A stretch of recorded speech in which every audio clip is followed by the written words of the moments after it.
성경 말씀 창세기 16장 1절에서 6절입니다.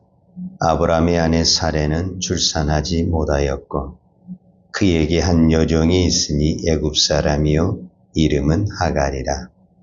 사레가 아브라함에게 이르되 여호와께서 내 출산을 허락하지 아니하셨으니 원하건대 내 여종에게 들어가라. 내가 옥으로 말미암아 자녀를 얻을까 하노라 하며 아브라함이 사레의 말을 들으니라. 아브라함의 아내 사레가 그 여종 애굽 사람 하갈을 데려다가 그 남편 아브라함에게 첩으로 준 때는 아브라함이 가나안 땅에 거주한 지 10년 후였더라. 아브라함이 하갈과 동침하였더니 하갈이 임신하매 그가 자기의 임신함을 알고 그의 여주인을 멸시한지라. 사레가 아브라함에게 이르되 내가 받는 모욕은 당신이 받아야 옳도다. 내가 나의 여종을 당신의 품에 두었거늘 그가 자기의 임신함을 알고 나를 멸시하니 당신과 나 사이에 여호와께서 판단하시기를 원하노라. 아브라함이 사레에게 이르되 당신의 여종은 당신의 수중에 있으니 당신의 눈에 좋은 대로 그에게 행하라 하며 사레가 하갈을 학대하였더니 하갈이 사레 앞에서 도망하였더라. 아멘. 우리는 아브라함을 믿음의 조상이라고 합니다. 우리도 믿음 생활을 하지만 이 믿음이라는 것이 어느 날 하루아침에 뚝딱 이렇게 되어지는 것은 아닙니다. 수없이 넘어지고 일어나면서 믿음은 더 견고해지고 굳건히 서게 되는 것을 보게 됩니다. 창세기 12장에서 하나님이 아브라함을 불렀습니다. 너는 너의 본토 친척 아비 집을 떠나 하나님이 지시한 약속의 땅으로 가라. 모든 것을 내려놓고 그 약속의 말씀에 순종할 때 우리는 아브라함이 다 된 것 같습니다. 거의 믿음의 사람이 된 것 같습니다. 그런데 창세기 12장 후반부에 보면은 그 땅에 하나님이 지시한 그 가나안 땅에 도착했을 때 그 땅에 기근이 오게 됩니다. 그 기근으로 말미암아 아브라함은 하나님이 정하신 그 약속의 땅을 버려버리고 먹고 살기 위해서 애굽으로 피신을 하게 됩니다. 우리로 말하면 약속의 말씀을 붙잡지 못하고 세상의 것을 붙잡았다. 이렇게 말할 수가 있습니다. 이제 그때부터 믿음이 흔들리게 되고 떨어지게 됩니다. 이제 이미 약속의 땅을 딱 떠나는 순간 아브라함은 하나님을 의식하는 것이 아니라 사람을 의식하게 됩니다. 그래서 벌써 자기 아내 사레에게 거짓말을 시킵니다. 우리가 애굽에 가서 살 수 있는 방법은 당신이 내 아내라고 하면 우리 다 죽는다. 그러니 당신을 아내라고 하지 말고 누이라고 해야 된다. 그러니까 우리가 약속의 말씀을 떠나는 순간 세상에 두렵고 거기서 살아남기 위해서 우리는 인간의 깨를 써야 되고 거짓말을 해야 되는 겁니다. 오늘도 우리는 별 차이가 없습니다. 우리가 믿음으로 갈 때는 어떤 환경에서도 주만 바라보고 믿음의 길을 가게 됩니다. 그런데 그 믿음의 자리를 떠난 순간 우리에게는 믿음의 방법이 나오지 않냐고 자꾸 세상의 방법, 인간의 방법, 내 생각이 나오게 되는 것입니다. 오늘 창세기 16장에서는 이제 하갈이 아브라함과 똑같은 인간의 방법을 또 쓰는 것입니다. 오늘 성경에 보니까 이제 가나안 땅에 산 지가 10년이라는 시간이 지났습니다. 그러니까 10년 전에 약속의 말씀을 받았는데 10년 후에 그들이 약속의 말씀을 받고 점점점 신앙이 성숙해졌냐라고 말을 했을 때 그것은 아닌 것 같습니다. 오늘 16장에 보면은 오늘은 또 누가 넘어지느냐? 아브라함의 아내 사레가 넘어집니다. 사레가 16장 2절에 보면은 아브라함에게 이렇게 말합니다. 사레가 아브라함에게 이르되 여호와께서 내 출산을 허락하지 아니하셨으니. 그러니까 사레도 믿음은 있어요. 아기는, 생명은 하나님이 줘야 된다. 이 믿음은 있어요. 그러면 이 약속의 말씀을 붙들고 끝까지 기다려야 되는데, 사례의 생각이나 오늘 우리의 생각이 거의 비슷한데, 사례는 내가 여인으로서 아기를 낳을 수 있는 동안에는 하나님이 주실 것으로 믿었어요. 그런데 시간이 점점점 흐르면서 어느 날 내가 여인으로서 아기를 낳을 수 없다는 그 몸의 상태가 됐어요. 그때 사라는 어떻게 생각하냐면 이제 나로 인해서는 아기를 낳을 수 없다. 분명히 하나님의 약속은 아기를 준다고 했지만 내 몸에서 안 되니까 안 된다고 생각을 하는 거예요. 그러니까 결국 또 무슨 방법을 쓰냐? 인간의 방법을 쓰는 거예요. 그 시대에 본 부인이 아기를 못 낳게 되면은 그 부인의 요정을 이렇게 대리로 해서 아기는 그 문화예요. 우리도 한때 그런 문화가 있었던 것처럼. 그러니까 이거는 세상의 방법이죠. 세상의 문화죠. 이 세상의 방법과 세상의 문화를 그대로 갖다 아브라함에게 제시를 합니다. 그러니까 창세기 12장에서 아브라함이 약속의 땅을 벗어나서 애굽으로 갈 때 사라에게 했던 그 인간의 방법, 오늘 16장에서 사라는 아기를 못 낳았을 때 자기가 못 낳은 그 아기를 세상의 방법으로 낳으려가는 이 사라의 방법, 어떤 부분에서 이 둘의 믿음은 똑같이 하나님의 방법이 아닌 인간의 방법, 세상의 방법을 따르고 있다라고 볼 수가 있죠. 자, 오늘 우리는 믿음의 조상이라고 하고 있는 이 아브라함과 사라에 대해서 우리가 보고 있는 겁니다. 그런데 그들의 믿음이 오늘 우리가 지금 신앙생활하고 있는 믿음과 별 차이가 없어요. 우리도 이 새벽에 기도하지만 여전히 우리도 기회만 되면, 환경만 되면 나에게 기근이 찾아온다든지 나는 절대 할 수 없다는, 나는 도저히 이것을 감당할 수 없다는 환경이 되면 나도 모르게 세상의 방법, 인간의 방법을 끌어들이는 것처럼 오늘 우리에게도 동일하게 아브라함이 애굽에 내려갈 때 자기 아내를 누이라고 속이고 거짓말하는 그 말과 사례가 나는 이제 아기를 낳을 수 없다. 그러면 전능하신 하나님은 무슨 의미가 있습니까? 전능하신 하나님이라는 것은 내가 아기를 낳을 수 없어도 낳게 하신 분이 전능하신 하나님이 아니십니까? 우리는 분명히 기도할 때, 예배를 드릴 때 하나님은 전능하신 하나님이십니다. 이렇게 고백을 하지만 실제적으로 이 환경 속에서 내가 안 된다고 판단을 하게 되면 안 된다고 선포해버리고 그렇게 고집을 부려버리는 우리의 신앙이나 오늘 16장에 나온 아브라함의 아내 사레의 신앙이나 별 차이가 없다라는 것을 발견하게 되는 것입니다. 그러면은 오늘 이 성경은 이 사라를 통해서 우리에게 무엇을 보여주고 있는가? 믿음이라는 것은 하루아침에 되는 것이 아니다.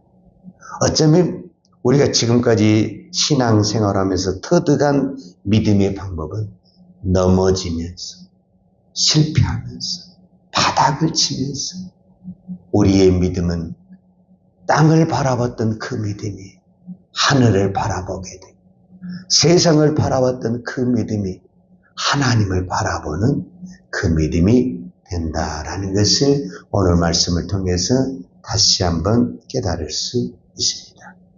그리고 이제 앞으로 우리가 또 성경을 계속 보겠지만 결국 하나님은 아브라함의 믿음을 믿음의 조상의 믿음으로 우리의 믿음의 표준의 믿음으로 끌고 가십니다. 그 결정적인 그 사건이 뭐냐? 창세기 22장에 나온 아브라함이 이삭을 드리는 사건이다 라고 말할 수 있습니다. 그때 하나님은 아브라함에게 나타나서 분명히 말합니다. 창세기 22장 16절에 보면 여호와께서 이르시기를 내가 나를 가리켜 맹세하노니 내가 이같이 행하여 내 아들 독자를 아끼지 아니하셨은지. 즉 우리로 말하면 이제서야 아브라함의 믿음의 어떤 관문이, 최종적인 관문이 통과되는 그 사건이 아브라함이 자기 아들 이삭을 번제로 드리는 사건이다라고 볼 수 있습니다. 그러면은 아브라함이 75세에서 부름을 받았을 때, 이때 아브라함의 나이가 몇 세였을까? 최소한 100살은 넘었잖아요. 100세에 이삭을 낳았으니까. 그리고 이삭이 청소년 시기라고 그랬으면 보통 10에서 20 사이라고 봤으면은 거의 3, 40년이 시간이 지난 다음에 그때의 아브라함의 믿음이 믿음의 조상의 믿음으로 되게 되는 것을 볼 수가 있습니다. 오늘 우리가 아브라함의 믿음에 대해서 살펴보았는데 아브라함의 믿음을 가지고 우리는 믿음의 정의를 내릴 수가 있습니다. 믿음이 무엇이냐? 히브리서 기자는 보지 않고 믿는 것을 믿습니다. 이렇게 이야기를 하죠. 이게 사실은 성경적인 답이죠. 우리는 보이지 않는 하나님을 보이는 하나님으로 믿죠. 우리의 생각 속에서는 그게 맞는 말이죠. 그러나 내 현실 속에서 하나님이 보이지 않으면 우리는 믿음의 방법을 따라가기보다는 방금 보세요.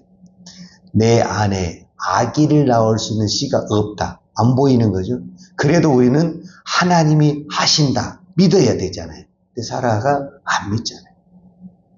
아무리 이 땅에 기근이어도 하나님이 약속하신 땅이니까 하나님이 어떻게든지 까마귀를 통해서라도 먹이실 것이다. 이 믿음을 가지고 아브라함은 절대로 애굽에 가면 안 되고 죽더라도 이 가나안 땅을 지키고 기근이 있는 데서 이랬으면 하나님이 저는 어떤 방법을 통해서든지 하나님이 엘리야에게 까마귀를 보내서 먹였던 것처럼 아브라함의 부부에게 그 어떤 것을 못 하시겠습니까? 그런데 우리는 하나님을 믿지만 현실이 이러니까 애굽으로 가는 이 아브라함의 믿음을 보면서 믿음이 뭐냐? 믿음은 딱 오늘 성경을 통해서 한마디로 정리한다면 믿음은 기다리는 것입니다. 아무것도 눈에 보이는 것이 없고 이루어진 것이 없고 절망의 상태에서 하나님을 바라보고 기다리는 것입니다. 불가능하죠. 사라가 아기를 낳는다는 것은 의학적으로, 생리적으로, 인간적으로 불가능하죠. 그러나 우리는 전능하신 하나님을 믿지 않습니까? 그러면 기다리는 겁니다. 물론 사라가 10년 동안 기다리면서 얼마나 많이 기다렸겠습니까? 이번 달은 아기가 들어설까? 올해는 아기가 들어설까? 그런 꿈을 가지면서 10년 동안 기도했습니다. 이거 결코 쉽지 않습니다. 10년의 시간이 여러분 결코 짧은 시간이 아닙니다.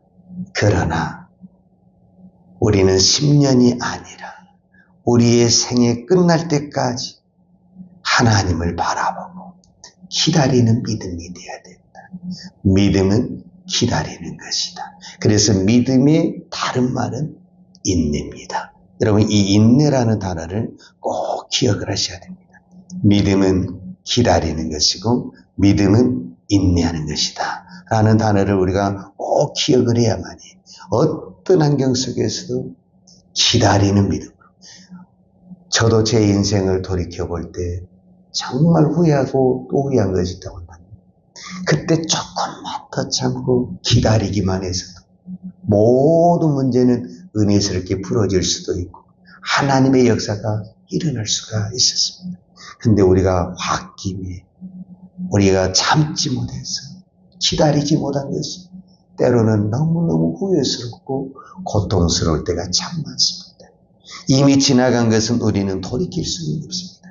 그러나 우리의 인생에 앞으로 우리가 어떤 시험이 또 올지 어떤 고난이 올지, 어떤 아픔이 올지 우리는 예측할 수 없지만 딱 한 가지. 기다리면 하나님의 은혜가 임합니다. 누가 기다립니까? 믿음이 있는 사람이 기다립니다. 이것을 우리는 하나님의 은혜다 이렇게 이야기합니다. 내가 아무리 기다리고 싶어도 하나님의 은혜가 안 되면 내가 내 풀에 죽어서 못 기다립니다. 자포자기하고 절망을 하게 됩니다. 그러나 하나님의 은혜가 임하게 되면 세월이 그렇게 가도 뭐 하나님이 하시겠지 뭐 너무너무 태평하고 무책임한 것 같지만은 그것이 저는 정말 보이지 않는 믿음의 권세, 믿음의 능력이라고 믿습니다. 사도 바울은 히브리서 6장에 이 아브라함의 믿음에 대해서 어떻게 평가를 했냐? 하나님이 아브라함에게 내가 반드시 너를 복주고 복주며 너를 번성케 하고 번성케 하리라. 이것이 하나님이 아브라함에게 주신 약속의 말씀입니다. 그런데 그 약속의 말씀을 아브라함이 어떻게 받았다고 사도 바울은 고백하고 있냐면 제가 이같이 오래 참아 약속의 말씀을 받았느니라 이렇게 기록을 하고 있습니다. 오늘도 이 새벽에 기도하는 것보다 더 중요한 것은 참는 것입니다. 기다리는 것입니다. 오늘도 참으면 하루 갑니다. 내일 또 기다리면 또 하루 갑니다. 기다리고 참다 보면은 시간이 가고 시간이 가면 내 시간은 다 지난 것 같지만 하나님의 시간은 오고 있습니다. 하나님의 시간이 때가 되면 이룰 줄로 믿습니다. 기도하십시다. 하나님 아버지 감사합니다. 오늘도 우리가 기도하면서 하나님을 바라보게 하시니 감사합니다. 하나님 오늘도 우리가 하나님의 은혜를 잊기를 원합니다. 하나님의 은혜가 아니면 기도할 수가 없고 하나님의 은혜가 아니면 믿을 수가 없고 하나님의 은혜가 아니면 기다릴 수가 없습니다. 오늘도 우리에게 성령의 충만한 은혜를 부어주셔서 어떤 환경 속에서도 내 인간의 방법, 세상의 방법에 눈을 돌리지 않냐고 오직 주만 바라보며 주의 시간이 임할 때까지 묵묵히 참고 기다리는 인내의 종들, 기도의 종들 다 되게 해 주옵소서. 예수님의 이름으로 기도하였습니다. 아멘. 여호와는 내게 복을 주시고 너를 지키시기로 하며 여호와는 얼굴로 내게 비추사 은혜 베푸시기로 하며 여호와는 얼굴을 내게로 향하여 드사 평강 주시기를 원하노라. 이제는 교회의 머리 되신 우리 주 예수 그리스도의 은혜와 아버지 하나님의 무한하신 사랑과 성령님의 풍성한 은혜가 오늘도 오직 주만 바라보며 끝까지 믿음으로 기다림으로 인내로 승리하기를 원하는 사랑하는 주의 종들 머리머리 예와 이 나라의 민족과 한국 교회에 온 열방의 이 생명의 복음을 증거하는 선교사님들 예와 사랑하는 주의 자녀들 머리 위에 이제로부터 영원토록 함께 있을지어다. 아멘.